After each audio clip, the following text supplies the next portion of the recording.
SMT Nation, we back. Nation, I want to discuss this topic with you here today on Dish, Boost Mobile, Boost Infinite service, and kind of the direction of the company and how things are going for them as the new fourth carrier replacing Sprint. Things have not gone as planned. Things have not been good. There's a lot of issues. I mean, it just seems like one thing after the other.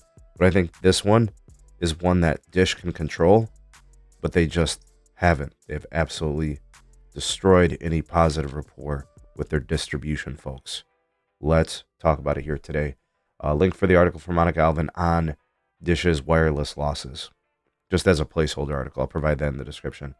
Ways to support us can be found in the description as well. Please do like and share this video, subscribe if you're new here, and turn on the bell notification icon to never miss an upload from the SMT. All right, folks, so I just got word, some internal information from, I don't know, different people I know internally at Dish. We're talking about authorized dealers, retailers, sales associates.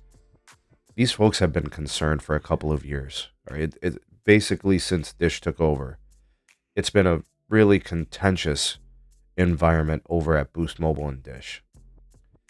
What we're starting to see is, even forgetting about all the things that have happened in the past, things are starting to get really complicated and difficult financially for dealers and authorized retailers.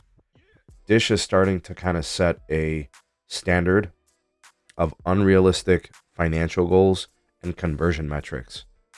And what that's going to do is, if these dealers and authorized retailers don't hit specific marks in specific sales of certain things, it's going to really impact their ability to survive in the wireless space for sales. All right, so some of the things I've heard about. We're hearing about compensation cuts. We're hearing about the loss of handset promotion offers, access to devices, a lot of things that stores have no control over, right? And the retailers and the sellers, you know, everybody is subject to the rules of the financial and economic marketplace. Customers only have so much money to spend. They can only do certain things.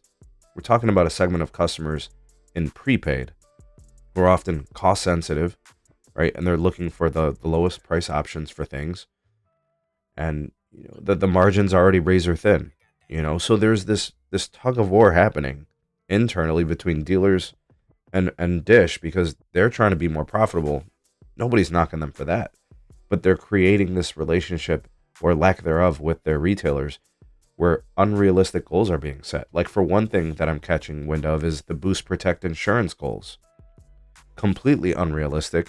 The only way those metrics are probably going to be met is if agents are aggressively attacking customers and bombarding them with the messaging, or even possibly, and don't put it past them, you know, the sellers trying to just add it on there or say, oh, you have to add this or else you can't get the deal on the phone.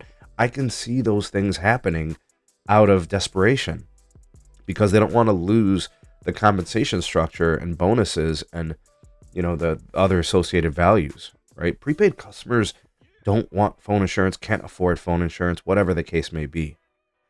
You know, asking for 60% of, you know, uptake to that add-on or that installment, whatever, it's unrealistic. That's a hard thing to do in postpaid. And talk about prepaid, right? And you know, I would say that even the Boost customer more so, you know, you just look at the past and you look at the demographic, how much of those things can actually be converted as a percentage? So while I just gave a couple of examples, getting to these metrics I think are unrealistic. Boost wants to be more profitable, right? And I totally respect that. But if we start to see these compensations reducing even more, which Dish has been doing over the course of the last couple of years, we're talking about stores that are going to close. We're talking about dealers that will no longer be viable. There's only one person in these stores most of the time. They can't even afford to have two people. Like, payroll is limited, right? The store leases haven't gone down, right? Nobody's paying less for rent, you know, and nobody's making more money. Margins have gotten thinner. This is going to complicate things. So I don't personally believe things can get better at Dish until we start to see some thoughtful planning and execution going into repairing the relationship between their distribution network.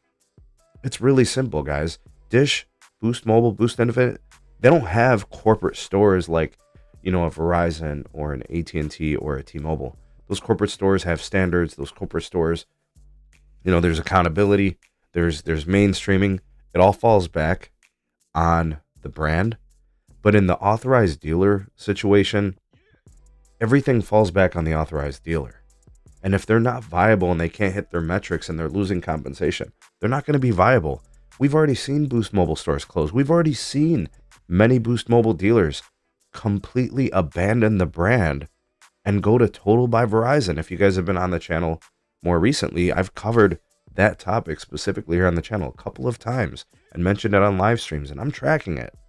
I think some more of that is going to be happening with these unrealistic goals set forth. And look, I'm not a whistleblower. I'm not trying to make, a mountain out of a molehill or anything like that.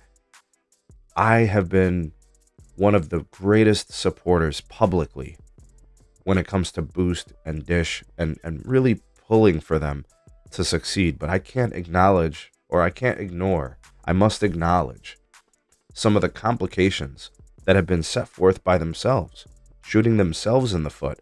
Now we have contention that continues to mount and get worse with their distribution channels. There are probably some Boost Mobile stores that won't be affected by this because they have really good volume and sales numbers. But in markets where it's competitive and people are hard to get to switch over from Metro and Cricket, and those companies offer more, and regionally Boost isn't as aggressive or whatever the case may be, this is complicated. And I think Dish would be wise to fix and repair these relationships with their dealers, or else I think their fate and their demise, I think it's going to get pretty bad. What do you guys think? Sound off in the comment section below. You all voice of the people, the SMT Nation. Let your voice be heard.